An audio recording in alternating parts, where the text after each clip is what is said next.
इंज़मामुल हक ने भी आज रिज़ाइन कर दिया। नसीम भाई खुले अल्फाजों में पीसीबी का चेयरमैन ये अल्फाज कह रहा है कि कॉन्फ्लिक्ट ऑफ इंटरेस्ट है। उसके अलावा उन्होंने कहा कि बहुत सारे प्लेयर्स को कोई तलहा नामी शख्स है जो चला रहा है और इस पर इंक्वायरी भी होगी, उनको बुलाया भी जाएगा। और क्या इसी बात की वजह से इंज़मामुल हक ने इस्तीफ़ा दे दिया? तला या मुर्शिद?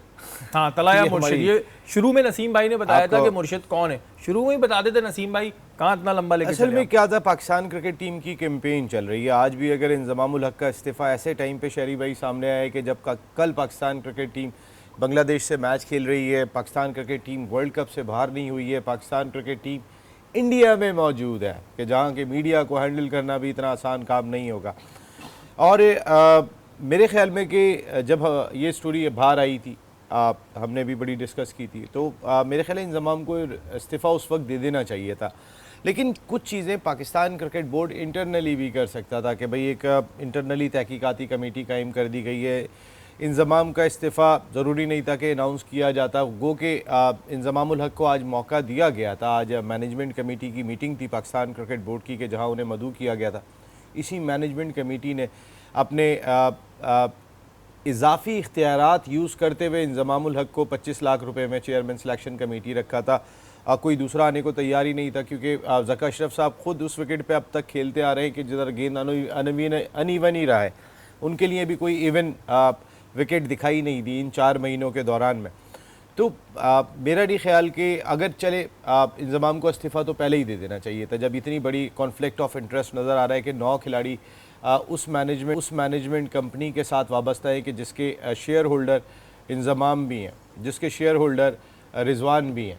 अच्छा, और प्लेयर्स के भी नाम आ रहे हैं नसीम भाई कि और प्लेयर्स भी उसके शेयर होल्डर थे, उनको फ़ायदा मिलता था। देखिए, फॉरेन प्लेयर्स अगर फ़ायदा मिलता था तो मेरे ख्याल है उस फ़ायदे में शामिल होंगे सबसे पहले पाकिस्तान क्रिकेट टीम के कप्तान बाबर आजम, क्योंकि बाबर आजम एक बहुत बड़ी अथॉरिटी इस टीम की थी। इवन के जाने से पहले जिस अंदाज से पाकिस्तान क्रिकेट बोर्ड के ख़िलाफ़ वो खड़े हुए थे कि हमारे मामलात को जो है वो सीधा नहीं किया गया तो हम नहीं जाएंगे, कुछ इस तरह की इतलात भी आई हैं।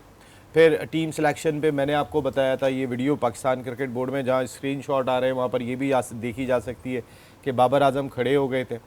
फिर सारे मामलात, जितने भी मामलात थे, पाकिस्तान के प्लेयर्स मान नहीं रहे थे बिफोर वर्ल्ड कप।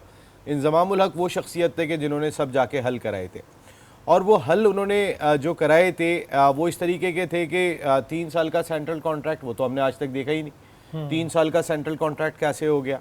फिर 60 लाख रुपए तनख्वाह, अगर आप 16 लाख या 15 लाख से 60 लाख रुपए के ऊपर आ रहे हैं तो एक बहुत बड़ा जंप होता है, बहुत ये छोटा जंप नहीं है। देखिए, इसमें बहुत सारी बहुत क्लोजली सोर्सेज ने ये बात बताई कि ज़का अशरफ साहब के साहबजादे बहुत सारी चीज़ों में खुद भी इन्वॉल्व थे।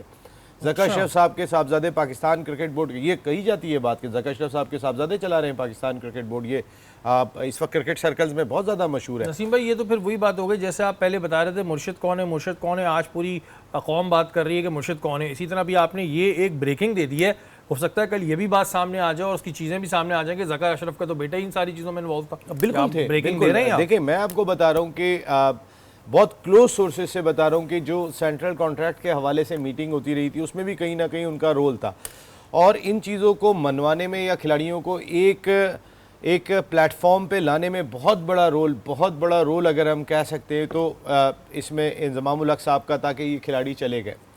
इन खिलाड़ियों ने वहाँ जाने के बाद क्या परफॉर्म किया शेरी भाई, ये एक बहुत बड़ा सवाल दिखाई देता है। अब तक की आप परफॉर्मेंस उठा के देखें, हम खुद कह रहे हैं कि साउथ अफ्रीका के मैच में हमें लड़ते हुए दिखाई दिए, बाकी मैचों में शायद आपस में लड़ते हुए दिखाई दिए क्योंकि ग्राउंड में उनकी परफॉर्मेंस ही नहीं थी। ये लड़ाइयाँ भी कल हमने आपको बताया था और उसके बाद आज सारे मीडिया में लगा हुआ था।